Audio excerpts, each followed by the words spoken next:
Hello बच्चों, कैसे हैं आप सब लोग। जैसा कि आप पीछे बोर्ड पे देख रहे हैं, नीट 2025 है ना। नीट 2024 खत्म हो चुका है। जिनका सिलेक्शन हो गया है, कॉन्ग्रेचुलेशन। और जिनको प्रिपरेशन करना है, फ्रेशर थे, किसी वजह से नहीं हो पाया, मॉक टेस्ट नहीं दिए थे, सिलेबस कंप्लीट नहीं किया था, रिवीजन नहीं किया था, बीमार हो गया था, फैमिली इश्यूज हो गया था, पर्सनल रीजन हो गया था, व्हाटएवर है ना, जो भी हो गया मिट्टी डालो, नए सिरे से शुरुआत करो। अगर नीट 25 में अपने आप को डॉक्टर बनते हुए देखना है तो ठीक है। तो आज से हम स्टार्ट कर रहे हैं नीट 2025 के लिए हमारा केमिस्ट्री का बैच। मैं हूँ शैली गुरवानी, आपकी केमिस्ट्री मेंटोर, और हम पढ़ेंगे यहाँ पे पूरा कंप्लीट सिलेबस नीट 2025 के लिए, कंप्लीट केमिस्ट्री। ठीक है, पिछले साल अगर आप पेपर उठा के देखेंगे और नोट्स चेक करेंगे या क्लास वीडियो देखेंगे, आपको लगेंगे 90% से ज़्यादा क्वेश्चन नोट्स के अंदर से थे। क्लास के अंदर जो टॉपिक्स पढ़ाया है, क्लास के अंदर जो आपको क्वेश्चन कराया है, एज इट इज मैच हो रहा है ना। 90% से ज़्यादा कह रही हूँ, 90 से कम नहीं कह रही हूँ। ठीक है, तो ध्यान से पढ़ेंगे, अच्छे से नोट्स बनाएंगे, अपने कॉन्सेप्ट क्लियर रखेंगे, जहाँ वीक है वहाँ कमेंट बॉक्स में कमेंट डाल देंगे, ताकि अभी सीरीज कंटिन्यू चल रही है। नेक्स्ट वीडियो जब बनेगा, आपका वो कमेंट जो है वो पढ़ के उस प्रॉब्लम को सॉल्व कर दिया जाएगा। कुछ क्लासेस लाइव लेंगी है ना, पेपर सॉल्व वाला होगा, मॉक टेस्ट होगा, वो आपको टेलीग्राम पे मिलेगा है ना, लिंक मैं आपको डिस्क्रिप्शन बॉक्स में दे दूंगी। कुछ क्लासेस लाइव लेंगे ताकि वो मॉक टेस्ट आप सॉल्व करें मेरे साथ साथ। ठीक है, तो अभी चैनल को एक बार लाइक कर देंगे, फ्रेंड्स के साथ शेयर कर लेंगे, उनको भी अपना दोस्त बनाएंगे और कंपेनियन बनाएंगे। और थोड़ा सा क्या होता है, कंपटीशन भी तो होना चाहिए है ना। तो कैसे कंपटीशन करेंगे जब दोस्त ही नहीं होंगे या फाइट करने वाला नहीं होगा, तो युद्ध लड़ने का मजा थोड़ा ना आएगा। ठीक है, तो चैनल को सब्सक्राइब कर लीजिए, शेयर कर लीजिए और पूरा वीडियो देख लो, अच्छा लगे तो लाइक भी कर देना। ठीक है, तो स्टार्ट करते हैं बच्चे। पहला जो चैप्टर है वो हमने फिजिकल केमिस्ट्री का लिया है, सॉल्यूशंस। ठीक है, पहला चैप्टर हमारा है सॉल्यूशंस। ठीक है, यहां से हम स्टार्ट करते हैं। अब सबसे पहले आते हैं ना, व्हाट इज सॉल्यूशन। भाई सॉल्यूशन कहते किसे हैं, क्या है सॉल्यूशन। तो हम कहेंगे सॉल्यूशन क्या, आपने सॉल्ट को वाटर में डिसॉल्व कर दिया तो एक्वस सॉल्यूशन ऑफ सॉल्ट बन गया। शुगर को वाटर में डिसॉल्व कर दिया तो एक्वस सॉल्यूशन ऑफ शुगर बन गया। यानी कुल मिला के आप दो चीजें मिला रहे हो, सॉल्यूशन बन रहा है। लेकिन जब मैंने सॉल्ट और वाटर मिलाया है ना, या शुगर और वाटर मिलाया, तो दोनों मिक्स होके एक हो गए। तो दो चीजें मिक्स होके एक हो जाती है, उसे बोलते हैं होमोजीनियस मिक्सचर। तो सॉल्यूशन क्या है, तो आप बताएंगे भाई सॉल्यूशन जो है वो है होमोजीनियस मिक्सचर। ठीक है, होमोजीनियस मिक्सचर ऑफ टू और मोर देन टू कंपोनेंट्स। ठीक है, आप दो कंपोनेंट मिलाओ और क्या करो, टू और मोर देन टू कंपोनेंट्स, दो चीजें मिलाओ, दो से ज्यादा मिला दो, उसे हम क्या बोलेंगे, सॉल्यूशन। तो हम कहेंगे ठीक है, बिल्कुल टू दी पॉइंट लिखना है, जो काम की बातें हैं वही लिखनी है, बाकी कोई मतलब है नहीं। ठीक है, ऐसे हम कहेंगे सॉल्यूशन। अब आपको लगे होमोजीनियस क्यों, हेट्रोजीनियस हो जाता तो वो भी सही, हेट्रोजीनियस हो जाता वो भी सही है, लेकिन बच्चे होमोजीनियस यानी ट्रू सॉल्यूशन। हमारा जो फिजिकल केमिस्ट्री का चैप्टर है ना, solution, dilute solution, true solution, हम इसमें ट्रू सॉल्यूशन की बात करेंगे। मतलब जिसमें पार्टिकल साइज जो है वो 1 नैनोमीटर से छोटा होता है। मतलब अगर मैं सॉल्ट को वाटर में मिला दूं या शुगर को वाटर में मिला दूं, तो मैं कोई फिल्टर पेपर से इनको अलग कर नहीं सकती ना, मैं इनको एनिमल मेम्ब्रेन से क्या कर सकती हूँ, अलग कर सकती हूँ। यानी अगर सॉल्यूशन में सॉल्यूट, सॉल्यूट समझते हो ना, सॉल्यूट जिसको तुमने घोला है, शुगर है, सॉल्ट है, वो है ना, सॉल्यूट पार्टिकल साइज जो है, ठीक है, हमारा जो सॉल्यूशन है बच्चे, उसमें सॉल्यूट का पार्टिकल साइज क्या है, 1 नैनोमीटर से स्मॉलर है, लेसर देन 1 नैनोमीटर। यानी हम बात कर रहे हैं ट्रू सॉल्यूशन, और इस चैप्टर में हम ट्रू सॉल्यूशन की ही बात करने वाले हैं। ठीक है, फिर अगर सॉल्यूशन में आपने दो कंपोनेंट मिलाए हैं, if there are 2 components in a solution, तो बाइनरी सॉल्यूशन। 3 है तो टर्नरी सॉल्यूशन, और 3 से ज्यादा है, मान लो 4 है, तो क्वार्टरनरी सॉल्यूशन। तो जब आप न्यूमेरिकल प्रैक्टिस करोगे तो आपको कहीं मिलेगा कि भाई बाइनरी सॉल्यूशन है ना, तो आपको परेशान नहीं होना कभी बाइनरी क्या है। तो बाइनरी सॉल्यूशन मतलब समझे ऐसा सॉल्यूशन जिसमें क्या है, 2 कंपोनेंट्स है। solution having two components, binary solution. If there are three components, तो ternary बोल दो, ternary solution यानी ऐसा solution जिसमें 3 components हैं, ठीक है, टर्नरी सॉल्यूशन, कोई टेंशन नहीं यहाँ तक। तो अब बात आती है कि भी चलो ठीक है, सॉल्यूशन यानी होमोजीनियस मिक्सचर है ना, लेकिन बनता कैसे?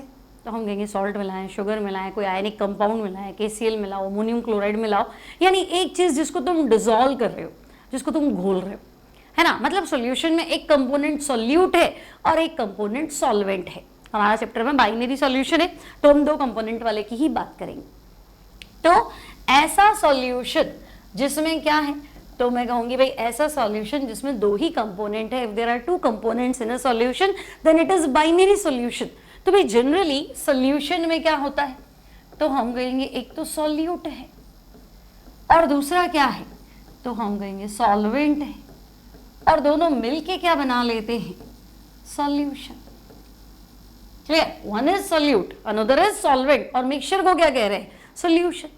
अब थोड़ा और ध्यान से सोचो, सॉल्यूट क्या, तो हम कहेंगे जनरली जो कम होता है उसको सॉल्यूट बोल दो, है ना। भाई सॉल्ट कम लेंगे, पानी ज्यादा लेंगे, शुगर कम लेंगे और वाटर ज्यादा लेंगे, लेकिन हर बार ऐसा सही थोड़ा ना।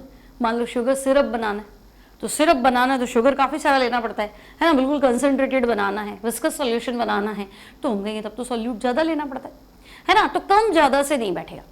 अब मैं कैसा भी सॉल्यूशन बनाऊं, अगर मैं वाटर में शुगर डाल रही हूँ, चाहे शुगर कम है चाहे शुगर ज्यादा है, अल्टीमेटली वो गायब हो जाएगा। अगर मैं वाटर में कोई आयोनिक कंपाउंड डिसॉल्व कर रही हूँ तो वो गायब हो जाएगा। क्लियर? ग्लूकोज डाल रहे तो वो गायब हो जाएगा। तो जो गायब हो जाता है, जिसका फिजिकल स्टेट बदल जाता है, वो सॉल्यूट है। अब पानी में घोला है तो जो सॉल्यूशन बनेगा वो एक्वस बनेगा, वो भी लिक्विड रहेगा। तो जिसका फिजिकल स्टेट चेंज नहीं होता है दैट इज सॉल्वेंट, और जिसका फिजिकल स्टेट बदल जाता है दैट इज सॉल्यूट। ठीक है, तो हम कहेंगे भी solute plus solvent equals to solution. अब सॉल्यूट क्या है, तो ऐसा कंपोनेंट जिसका physical state, component whose physical state क्या हो जाएगा, चेंज हो जाएगा। Component whose physical state is changed. लेकिन अगर मैं सॉल्वेंट की बात करूंगी तो इसका physical state, whose physical state क्या होगा, तो भाई चेंज नहीं होगा। Physical state does not change. तो अगर फिजिकल स्टेट बदल गया तो बच्चे सॉल्यूट है, और नहीं बदला तो सॉल्वेंट है। और अगर जो होमोजीनियस मिक्सचर है उसे हम सॉल्यूशन बोलने वाले। ठीक है, सॉल्यूट और सॉल्वेंट का होमोजीनियस मिक्सचर जो है दैट इज सॉल्यूशन। क्लियर है? यहां तक की बात तो क्लियर है। सॉल्यूशन क्या होता है, तो हम कहेंगे ठीक है सॉल्यूशन क्लियर है, सॉल्यूशन होमोजेनियस मिक्सचर है, एक चीज सॉल्यूट है, एक चीज सॉल्वेंट है। जनरली सॉल्यूट जो है वो कम होता है, जनरली सॉल्यूट जो है वो कम होता है, और सॉल्वेंट जो है वो ज्यादा होता है। क्लियर? सॉल्यूट कम होता है, सॉल्वेंट ज्यादा होता है।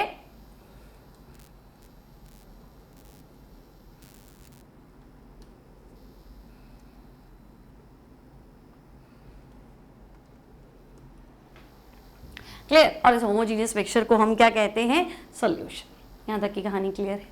ठीक है, अब हम आगे बढ़े कि चलो ठीक है सॉल्यूशन भी हो गया। इस चैप्टर में पहला टॉपिक जो हमें पढ़ना है वो है कंसंट्रेशन टर्म। आप सॉल्यूशन बनाओगे तो कुछ ना कुछ मिलाओगे, कितना मिलाया, कितने में मिलाया, है ना, दैट इज कंसंट्रेशन।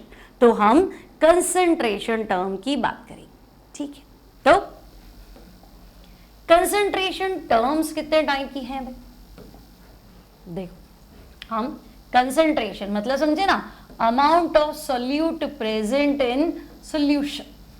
मैंने कितना सोल्यूट लिया है, कितने में घोला है, कितना बना है, तो इन सब का जो रिलेशन है वो है कंसंट्रेशन। ठीक है, तो कंसंट्रेशन टर्म 3 तरह की है। First one wait by volume unit, second one wait by wait unit, और थर्ड जो है ये है volume by volume unit. Clear? Concentration terms तीन तरह की, wait by volume, weight by wait और वॉल्यूम बाय वॉल्यूम। अब वॉल्यूम बाय वॉल्यूम मतलब तो मैं तुम्हें कहूंगी मैंने ना 50 ml अल्कोहल लिया है और 100 ml वाटर लिया है। क्लियर? तो अल्कोहल एक लिक्विड है, वाटर भी एक लिक्विड है। या मैंने इतने ml बेंजीन लिया है, इतने ml टॉलुइन लिया है, या इतने ml मीथेनॉल लिया है, इतने ml इथेनॉल लिया है, और मैंने आइडियल सॉल्यूशन बनाया। तो तुम कहोगे अच्छा लिक्विड में लिक्विड मिला रहे हो, बिल्कुल। तो अगर हम लिक्विड लिक्विड सॉल्यूशन बनाते हैं तो हम वॉल्यूम बाय वॉल्यूम यूनिट की बात करें। ठीक है, लिक्विड लिक्विड सॉल्यूशन बनाओगे ना बेटा तो तुम क्या बात करोगे, वॉल्यूम बाय वॉल्यूम यूनिट की बात करोगे। ठीक है, लेकिन weight by volume, weight by wait, यानी वेट बाय वॉल्यूम मतलब वेट किसका लेंगे, सॉलिड का, और वॉल्यूम तो ऑब्वियसली लिक्विड का। और कई बार ऐसा होता है कि हम लिक्विड का वॉल्यूम ना लेके लिक्विड का वेट ले लेते हैं। जैसे मैं 1 लीटर वाटर नहीं लेके मैं 1 किलो पानी ले लेती हूँ, 1 kg वाटर। ऐसा क्यों? तो आगे बताऊंगी इसका रीजन। तो ये सॉलिड इन लिक्विड के लिए यूज हो सकता है, काम आ सकता है, वेट बाय वेट। ठीक है, कोई दिक्कत नहीं। और वॉल्यूम बाय वॉल्यूम, दोनों का वॉल्यूम ले रहे हैं मतलब होता है लिक्विड से। ठीक है, क्योंकि सॉलिड अपनी फिजिकल स्टेट को क्या करेगा, चेंज करेगा, है ना। वॉल्यूम दोनों ही लिक्विड है तो फिजिकल स्टेट तो कोई चेंज होने वाली है नहीं, तो हम यहाँ वॉल्यूम बाय वॉल्यूम यूनिट ले सकते हैं। Now wait by volume unit, ठीक है, वेट बाय वॉल्यूम यानी हमने फिक्स कर रखा है कि लिक्विड जो है उसका वॉल्यूम है, लिक्विड जो वो 1 लीटर ले लेते, मतलब हमने कसम खा ली कि भाई जो भी घोलना है ना वो 1 लीटर में घोलना है। ठीक है, तो बच्चे जो भी घोलना है वो 1 लीटर में घोलना है। क्या डिसॉल्व करना है? अगर मोल्स डिसॉल्व कर रहे हो तो मोलारिटी, 1 लीटर में घोलूंगा, फिक्स कर लिया क्या घोल रहा हूं, है ना। If we are using moles of solute, अगर मैं सॉल्यूट के मोल्स को डिसॉल्व कर रही हूं तो मोलारिटी। अब तुमको नहीं हर बार मोल्स की क्या जरूरत है, ग्राम इक्विवेलेंट ले लो, है ना। ग्राम इक्विवेलेंस क्या होता है भाई, मोल क्या होता है तो मास अपॉन मोलर मास। ग्राम इक्विवेलेंस क्या होता है, mass upon equivalent mass. Now what is equivalent mass, तो आगे आएगा, धीरे धीरे पढ़ेंगे। ठीक है, तो मोलारिटी के बाद नेक्स्ट टर्म जो है दैट इज नॉर्मेलिटी। और कई बार जो हम घोलते हैं वो वैसा होता नहीं है ना। हम सोचते क्या है और निकलता कैसा है। दोस्ती में ऐसा ही होता है, मैं तो इतना अच्छा समझा था ऐसा निकला, मैंने इतना बुरा सोचा था अच्छा निकला, कुछ भी हो सकता है। तो जो कुछ भी हो सकता है मतलब मैं सोचती एक हूँ और बनता दूसरा है, तब मैं नया टर्म काम में लेती हूँ फॉर्मेलिटी। फॉर्मेलिटी रह गई है क्योंकि जैसा मैंने समझा वैसा कुछ है ही नहीं, तो फॉर्मेलिटी। तो बच्चे molarity capital M, normality capital N, formality capital F। Clear? Now wait by wait unit fix कर लिया कि भाई मैं लिक्विड में घोल रही हूँ लेकिन मेरा लिक्विड 1 kg है ना। मैंने लिक्विड को भी वॉल्यूम की जगह किस में लिया है, मास में लिया है। प्रॉब्लम है मेरे को नहीं लेना लिक्विड को लीटर के अंदर। क्यों नहीं लेना? क्योंकि लीटर जो है ना वो टेम्परेचर के साथ चेंज हो जाता है। आज मैंने पानी 1 लीटर लिया और टेम्परेचर मेरे यहाँ 40 है ना, और कल मान लो बहुत ज़्यादा है ना गर्मी बढ़ गई और टेम्परेचर 40 का 45 हो गया, 50 हो गया, तो वो 1 लीटर चेंज हो जाएगा। तो मेरा तो डेटा ही चेंज हो जाएगा। केमिस्ट्री पढ़ रहे, केमिकल्स यूज़ कर रहे हैं, रोज रोज सैंपल की रीडिंग चेंज हो जाएगी तो कैसे काम चलेगा, बैठेगा नहीं, है ना। तो मैंने लिक्विड का झंझट ही मिटा दिया, मैंने वेट बाय वेट ले लिया, ज़्यादा बेटर है। डेटा चेंज नहीं होगा, रीडिंग चेंज नहीं होती है। तो वेट बाय वेट मतलब अब जो भी घोलूंगा वो कसम खाता हूँ 1 किलो में घोलूंगा। ठीक है, तो भाई अगर 1 लीटर में मोल्स घोले तो मोलारिटी, और 1 किलो में मोल्स घोल दिए तो मोलालिटी।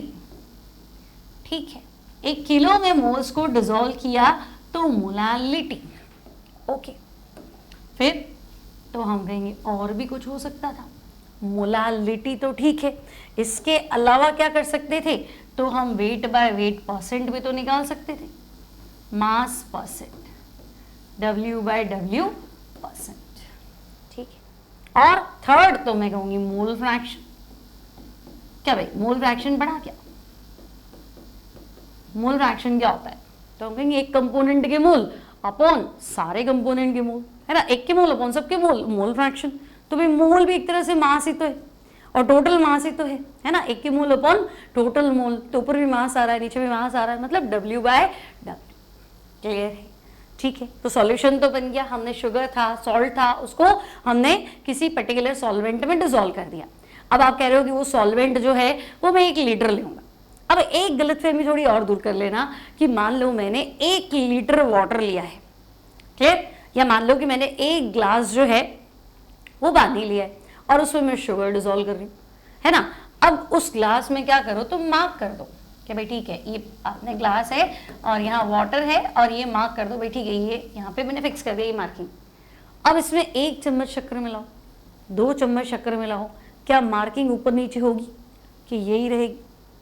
मतलब मैं 1 लीटर वाटर ले उसमें मैं कोई भी चीज घोल दूँ, 10 ग्राम, 20 ग्राम, 25 ग्राम, 50 ग्राम, ठीक है, whatever we are dissolving in 1 litre after the formation of solution, 1 litre लिया है और सोल्यूशन बन गया तो बच्चे वो 1 लीटर ही रहेगा, है ना। ये मार्किंग जो है ये चेंज नहीं होगी।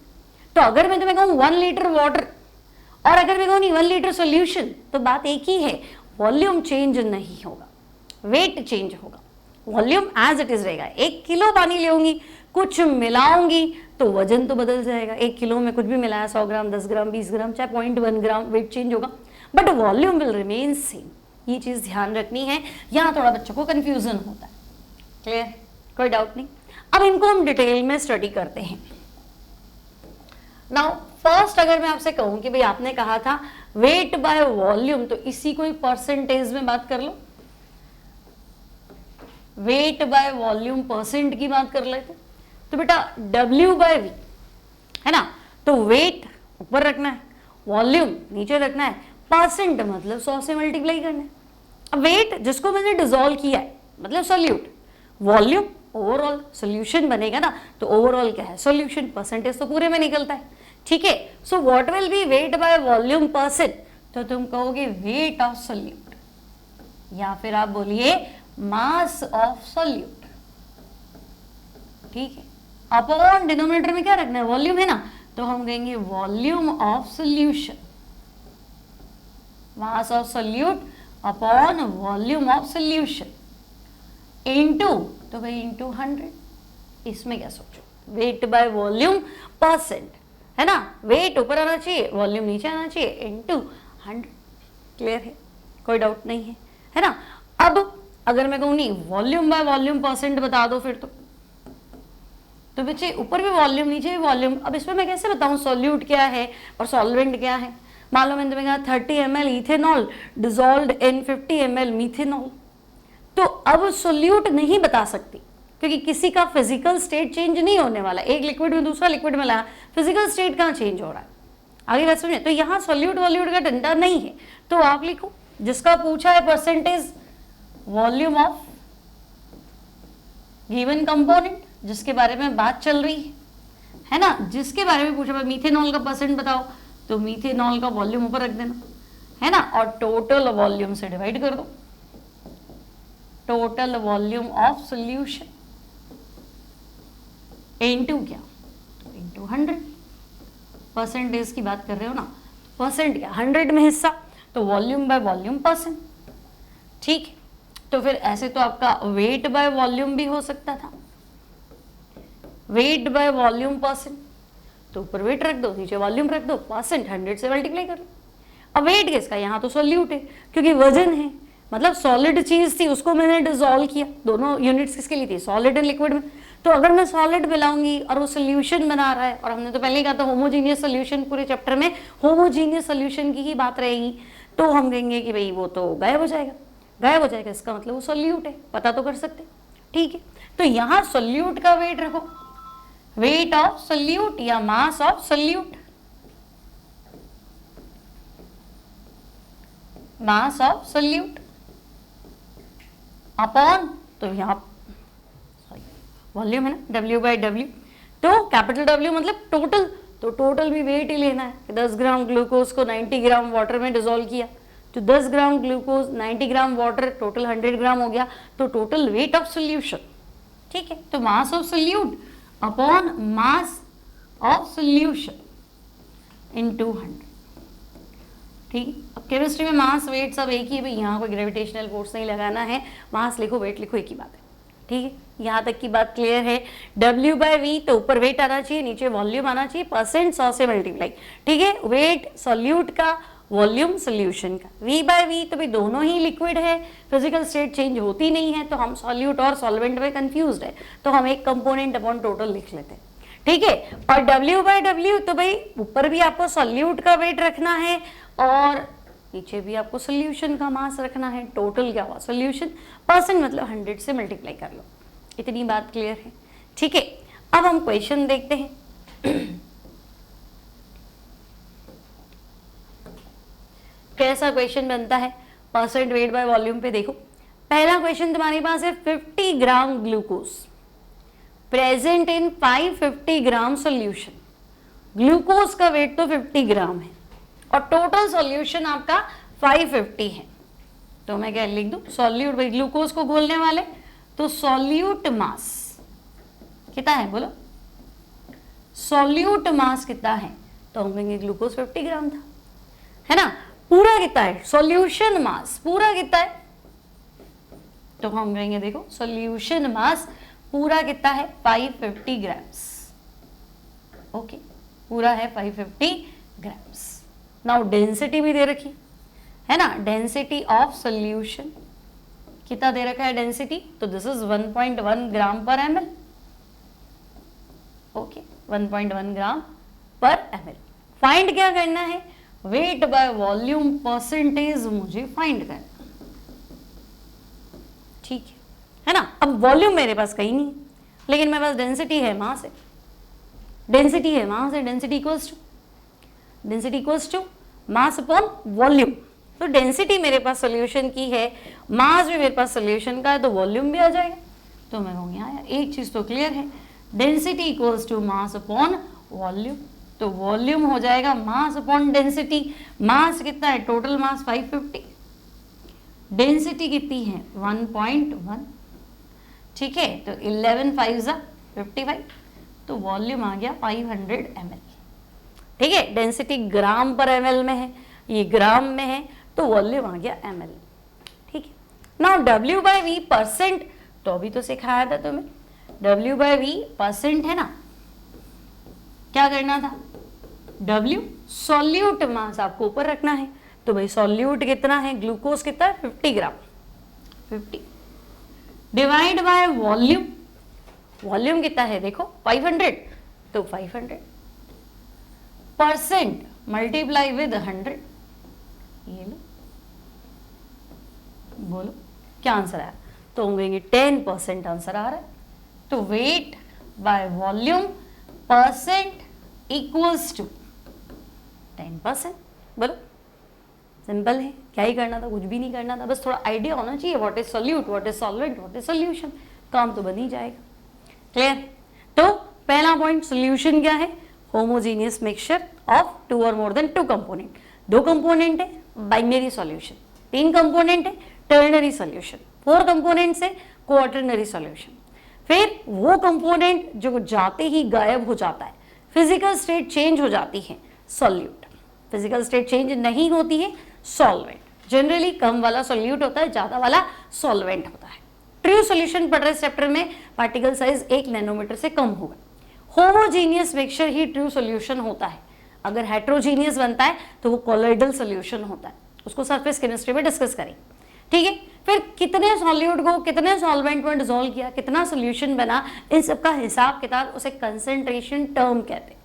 कंसंट्रेशन टर्म 3 तरीके से डिस्कस कर सकते हैं, weight by volume, weight by wait, volume by volume, ठीक है। कंसंट्रेशन टर्म्स 3 तरीके से एक्सप्रेस कर सकते हैं, weight by volume, weight by weight and volume by volume.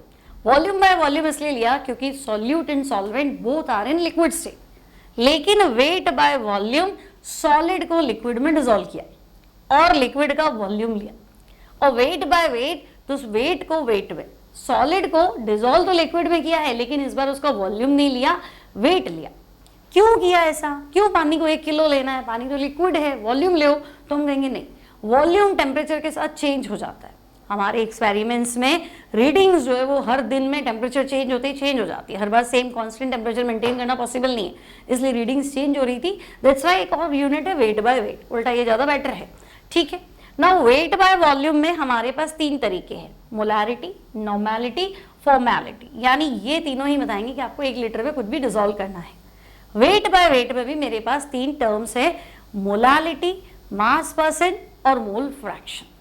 ठीक है, और वॉल्यूम बाय वॉल्यूम इसका भी परसेंटेज, तो हमने तीनों परसेंटेज सीख लिए। W बाय V परसेंट, ऊपर W रखना है, सॉल्यूट का मास, फिर वॉल्यूम सॉल्यूशन का इनटू 100। ठीक है, सॉल्वेंट का वॉल्यूम, सॉल्यूशन का वॉल्यूम हमेशा सेम रहेगा जब सॉलिड एंड लिक्विड है, लिक्विड लिक्विड में नहीं, क्योंकि 1 लीटर में आधा लीटर मिलाऊंगी तो सेम थोड़ा ना होगा, लेकिन सॉलिड मिलाऊंगी तो वो वॉल्यूम चेंज नहीं करेगा। मतलब वाटर में शुगर डालोगे तो वाटर का वॉल्यूम चेंज नहीं होगा, लेकिन वाटर में कोई लिक्विड डाल दोगे तो वॉल्यूम चेंज हो जाएगा। क्लियर है? Now volume by volume percent, numerator denominator दोनों में ही वॉल्यूम रखना है। ठीक है, यहाँ टोटल वॉल्यूम, यहाँ एक कंपोनेंट का वॉल्यूम, और W बाय W परसेंट, तो ऊपर भी W रखना है, सॉल्यूट का वेट, सॉल्यूशन का वेट, और परसेंट है तो 100। यहाँ तक क्लियर है? फिर इस पे हमने एक क्वेश्चन भी कर लिया। नाउ नेक्स्ट टर्म पे आते हैं। नेक्स्ट टर्म हमारा है molarity. First wait by volume में 3 चीजें पढ़ी ना, तो पहला टर्म जो है बच्चे वो हम डिस्कस करते हैं मोलैरिटी। ठीक है, नाउ व्हाट इज मोलैरिटी? तो भाई मोलैरिटी को एक तो मैं कैपिटल M से डिनोट करूंगी। मोलैरिटी मोल पर लीटर होता है, तो मोल किसका, लीटर किसका? तो मोल मतलब सॉल्यूट जिसको मैं डिसॉल्व करने वाली हूँ, लीटर मतलब मैं ओवरऑल 1 लीटर सॉल्यूशन बनाने वाली हूँ। तो मोलैरिटी जो है ना, मोलैरिटी क्या है? तो मैं कहूंगी इसको अगर आपको डिफाइन करना है तो molarity is defined as moles of solute, moles of solute present in 1 liter solution। 1 litre solution में आपके पास सॉल्यूट के कितने मोल्स है उसको मोलैरिटी बोल दो, बात खत्म। इतनी बात क्लियर है? ठीक है, अब 1 लीटर में कितने मोल्स है, मतलब मोल पर लीटर तो हो ही गया, कोई डाउट नहीं है। अगर तुमसे कहेंगे नहीं आप फॉर्मूला बना दीजिए, तो molarity equals two moles of solute. ठीक है, अब सॉल्वेंट है तो भी 1 लीटर है, अभी बताया था, और सॉल्यूशन बनेगा तब भी मैंने आपको बताया 1 लीटर। तो molarity equals two moles of solute upon volume of solution. Clear? और बच्चे वॉल्यूम किस में होना चाहिए, लीटर में। ठीक है, ये मोलैरिटी हो गया। अब मैं कहूंगी भाई मोल्स तो निकालना नहीं आता। मोल कौन से पढ़ा था कि 11th क्लास में? मोल्स क्या होता है, mass upon molar mass, weight upon molecular weight. तो मोलैरिटी फाइंड करो, तो भाई mass, molarity moles per litre, moles क्या है, mass upon molar mass. Moles किसके हैं, सॉल्यूट के, तो मास भी सॉल्यूट का, मोलर मास भी सॉल्यूट का। तो molarity equals to mass of solute upon, तो मैं कहूंगी molar mass of solute, mass of solute upon molar mass of solute into, तो पर लीटर की बात है ना, तो इनटू वॉल्यूम ऑफ सोल्यूशन। ठीक है, और किस में होना चाहिए, लीटर में। ओके है ना? और कुछ तो हम कहेंगे, और अगर शॉर्ट में लिखना है तो ऐसे लिखो, molarity equals two moles per litre, moles यानी सॉल्यूट का मास अपॉन सॉल्यूट का मोलर मास। ठीक है, into 1 upon volume of solution. और मान लो सॉल्यूशन का वॉल्यूम मिलीलीटर में, अब अगर सॉल्यूशन का वॉल्यूम मिलीलीटर में है तो मुझे तो लीटर चाहिए था, तो डिवाइड बाय 1000 और 1000 ऊपर ले आओ। ठीक है, तो ये फाइनल फॉर्मूला है ना। इनमें से कोई 2 फॉर्मूले याद कर लो, तुम्हारा काम तो बन जाएगा। ठीक है, एक तो मोल पर लीटर वाला, सॉल्यूट के moles upon volume of solution, और दूसरा मास upon molar mass into 1000 upon volume, और वॉल्यूम मिलीलीटर में, इसलिए मैंने 1000 ले लिया ताकि टेंशन फ्री। 1 लीटर सॉल्यूशन बनाते नहीं, हम ml में ही बनाते सॉल्यूशन जनरली लैब के अंदर, ठीक है, यहाँ तक कोई दिक्कत नहीं। तो हम कहेंगे मोलारिटी सिंपल सी चीज है, इसमें क्या ही परेशान होना, ठीक है। अब मोलर मास तो फाइंड करना आता है, मोलर मास तो फाइंड करना आता है, नहीं भी आता तो कोई बात नहीं, मैं सिखा दूंगी, बट बेसिक चीजें है ना। अब आजकल क्या है ना, एटॉमिक मास देता नहीं है ना, सोडियम का 23 है, कार्बन का 12 है, हाइड्रोजन का 1 है, एग्जाम में देना बंद कर दिया है, आपको खुद को निकालना है, ठीक है। अब देखो सिंपल सा क्वेश्चन ले लेती हूँ, मान लो मैंने सिर्फ इतना सा कहा कि बच्चे 4 ग्राम NaOH है ना, NaOH तुम्हारा 4 ग्राम है, इज डिसॉल्व्ड इन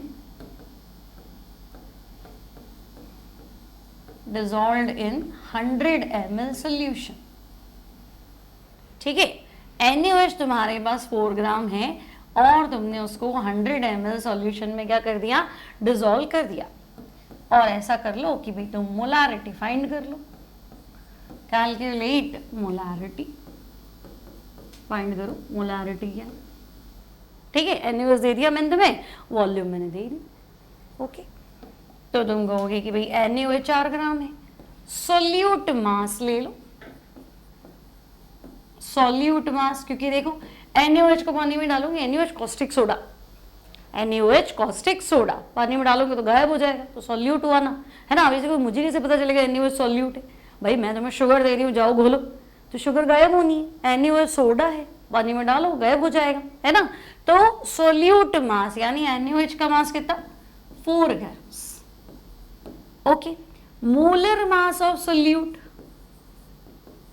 और हमारे पास जो सोल्यूट है बच्चे वो है NaOH, तो Na और H का, तो बेटा Na का 23, O का 16 और H का 1, टोटल विल बी 40, ठीक है। और वॉल्यूम ऑफ सोल्यूशन कितना है, तो तुम कहोगे वॉल्यूम ऑफ सोल्यूशन 100 ml। अब कर लोगे, सब चीज तो है तुम्हारे पास, है ना। We have to find molarity, solute mass 4, molar mass 40, फिर अगर वॉल्यूम ml में हो तो यहाँ 1000 लिख दो, बोलो मोलारिटी आ जाएगी,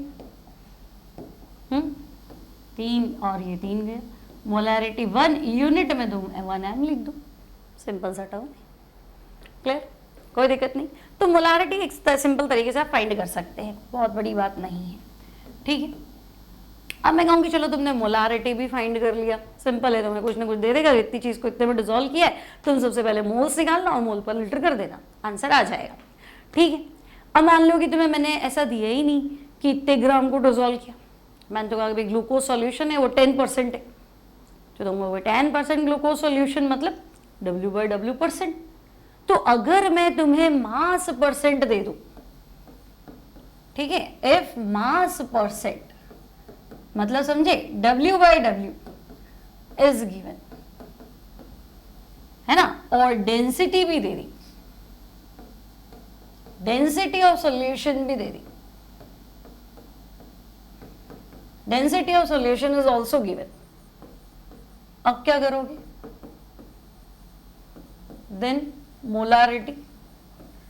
अब मैं कहूंगी लो तुम्हें मास परसेंट भी दे दिया, मैंने तुम्हें डेंसिटी भी दे दी, अब तुम मोलारिटी फाइंड करके दिखा दो, मोलारिटी क्या करेंगे, ठीक है भाई। अब देखो मास परसेंट बच्चे W/W%, ठीक है, उसको मैं ले लेती हूं x, क्लियर।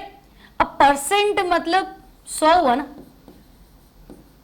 क्या बेटा, परसेंट मतलब क्या हुआ, अगर मैं कहूं 10% glucose solution, suppose we have 10% sucrose solution, तो 10% मतलब तुम कहोगे टोटल तो 100 है, अब 10, 20 जो भी होगा, है ना। तो परसेंट मतलब सॉल्यूशन का मास तो 100 ग्राम्स है, ठीक है, और सॉल्यूट मास कितना है, तो 10% मतलब ग्लूकोज तो 10 ही है, तो सॉल्यूट मास कितना है x ग्राम।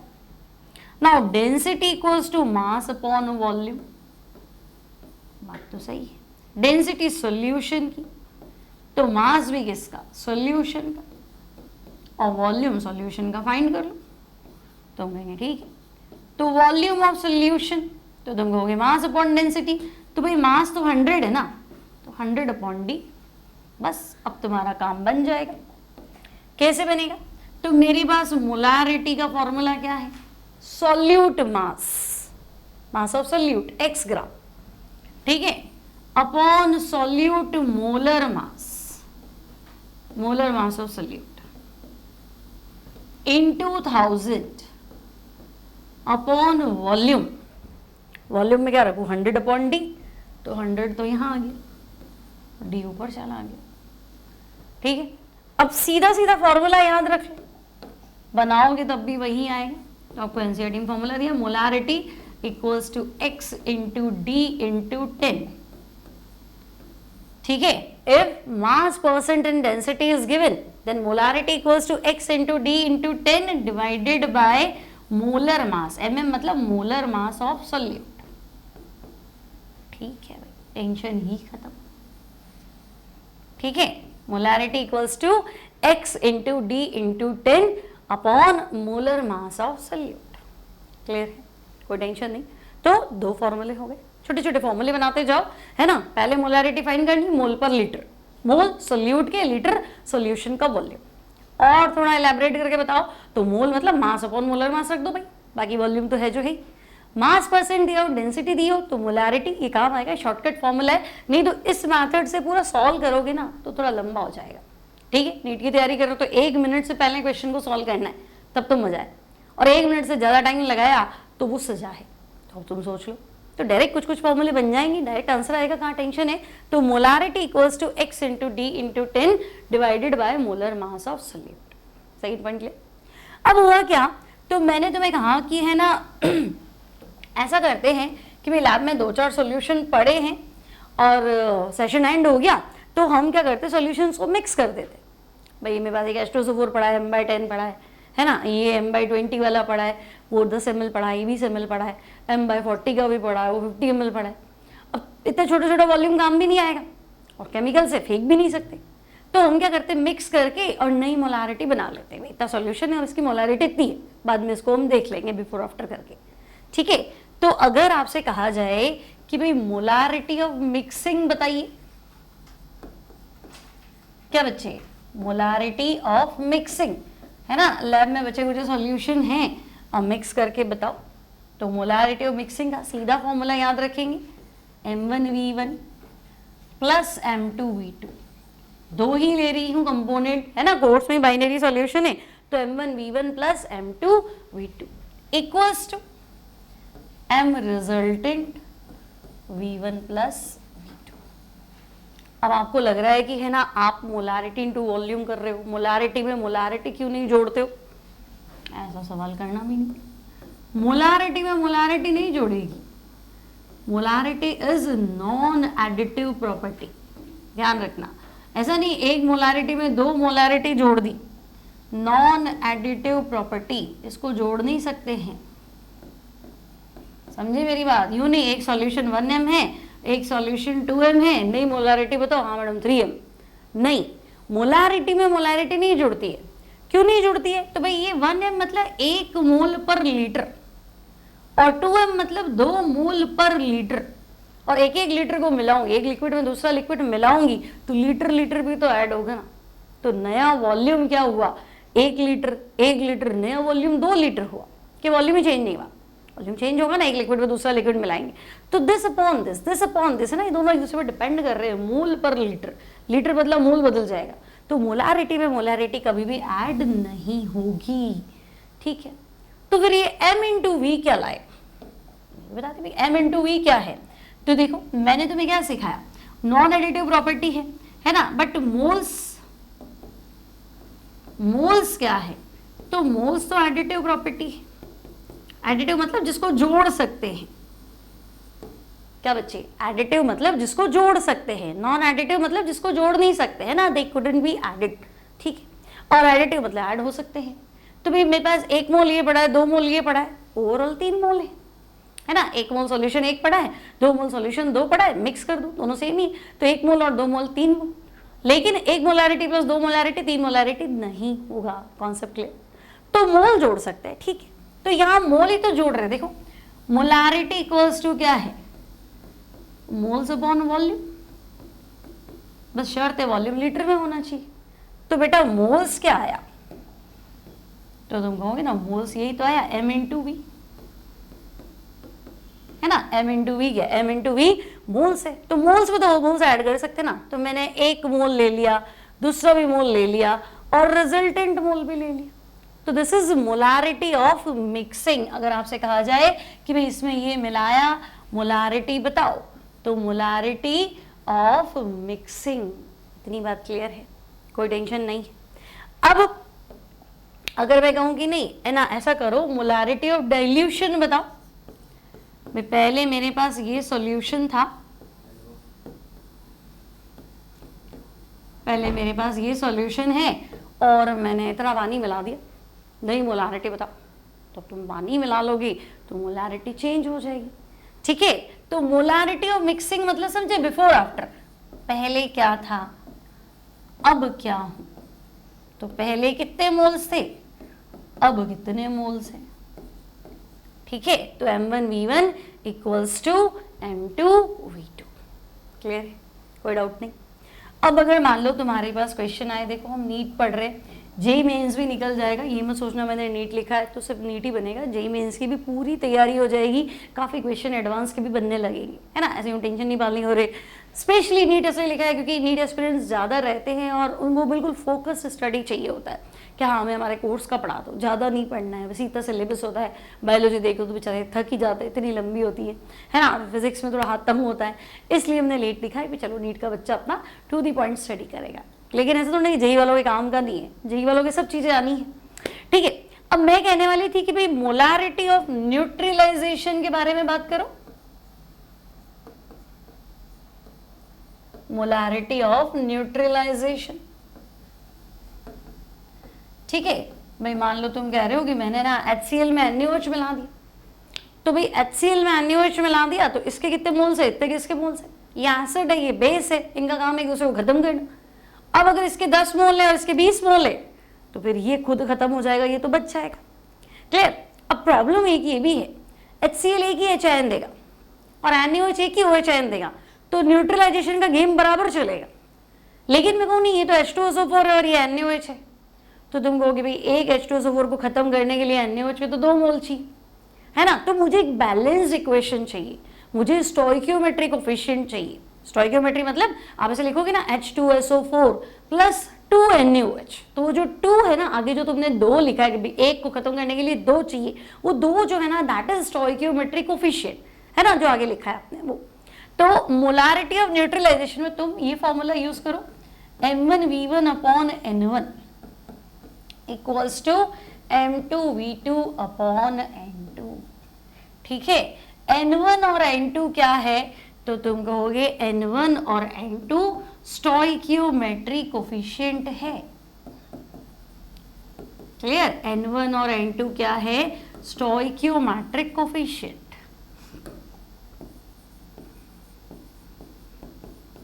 ठीक है। चलो भाई ये भी क्लियर है, समझ में आ गया, सारे फॉर्मूले क्लियर है ना। अगर देखो शॉर्ट नोट्स बना रहे हो तो तुम क्या करो, शॉर्ट नोट्स बना रहे हो तो सारे फॉर्मूले शॉर्टकट में लिख दो। देखो पहला फॉर्मूला क्या था मोलारिटी का, बोलो मोल्स अपॉन वॉल्यूम, लेकिन वॉल्यूम लीटर में। फिर मैं कहूँ नहीं मोल्स तो नहीं है, तो तुम कहोगे मास, सॉल्यूट का मास, गड़बड़ मत करना, सॉल्यूट का मास अपॉन सॉल्यूट का ही molar mass into 1 upon volume solution. Volume तो चेंज होना नहीं, 1 लीटर पानी लोगे तब भी 1 लीटर सॉल्यूशन होगा।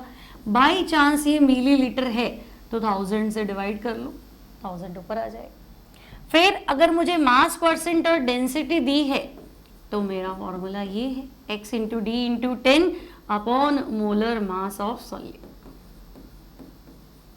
ठीक है। फिर अगर वो कहेगी नहीं मिक्स कर दिया भाई, हमने तो 2 चीजें मिक्स कर दी, तो टेंशन क्यों लेना, m1v1 plus m2v2 equals to m resultant v1 plus v2। और वो कहते नहीं मिक्स करके नया वॉल्यूम इतना है, मान लो m/30 100 था, m/20 200 था और मैंने तो और पानी मिला दिया, फाइनल 1 लीटर कर दिया, तो वहाँ फाइनल ले लेना, v रिजल्टेंट ले लेना 1 लीटर, मुझे तो फाइनल वॉल्यूम से मतलब। तो ये भी क्लियर है, ठीक है। फिर न्यूट्रलाइजेशन, या डाइल्यूशन। तो M1V1 इक्वल्स टू M2V2 ये किसका है? डाइल्यूशन का है। और न्यूट्रलाइजेशन तो लड़ाई होने की चांसेस है, तो फैक्टर भी ले लो, स्टोइकियोमेट्रिक कोफिशिएंट भी ले लो। ठीक है, ये आपका क्या है? न्यूट्रलाइजेशन का। ठीक है, अब तुम्हें कहेगी मोल्स निकाल दो, तो बेटा मोल्स क्या? मोलैरिटी इनटू वॉल्यूम कर दो, है ना। मैं तुम्हें कहूँ M/30 का 100 ml पड़ा है, मोल्स बताओ, तो M इंटू V कर दो। ठीक है, लेकिन V लीटर में होना चाहिए।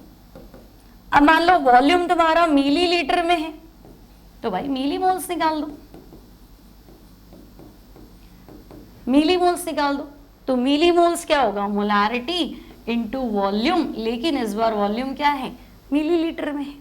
बस, तो अभी जितना भी पढ़ा है उसका सार ये है, ये लिख लिए तो मोलैरिटी के सारे क्वेश्चन बन जाएंगे। क्लियर है? यहाँ तक कोई समस्या नहीं। अब देखो क्वेश्चन कैसे बनते हैं। देखो, what will be the molarity of liquid HCl if the density of solution is 1.17 ग्राम पर cc मतलब ml। ठीक है, तो मुझे सिर्फ है ना HCl के ही बारे में, अब देखो HCl लिक्विड है, पानी वानी कुछ नहीं है इसके अंदर, इसकी डेंसिटी है 1.17 ग्राम पर ml। ठीक है, टेंशन ही खत्म। अब देखो मोलर मास ऑफ HCl का मोलर मास कितना? तो मैं कहूँगी H 1 है, Cl 35.5 है, तो ये मोलर मास तो 36.5 हो गया। मास कितना हुआ?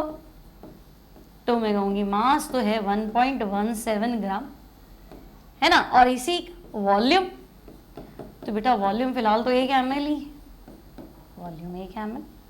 मोलारिटी निकाल दो, तो molarity equals to mass 1.17, molar mass 36.5, है ना, इनटू 1000 अपॉन वॉल्यूम, तो वॉल्यूम तो 1 ml है। ठीक है, सॉल्व कर दो इसको। 117 डिवाइड बाय क्या करोगे? 365। ठीक है, और हाँ 117 डिवाइड बाय क्या करो? 365। डबल ट्रिपल कुछ है क्या? तो चेक कर लो।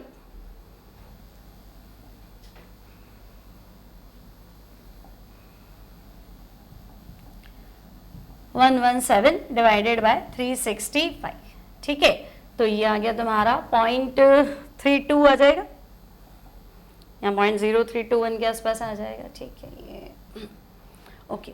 तो फिर उसको 1000 से मल्टीप्लाई कर लेना, तो आंसर बन जाएगा 32.05। ठीक है, तो यहाँ मोलारिटी जो हो जाएगी दैट विल बी 32.05 कैपिटल है।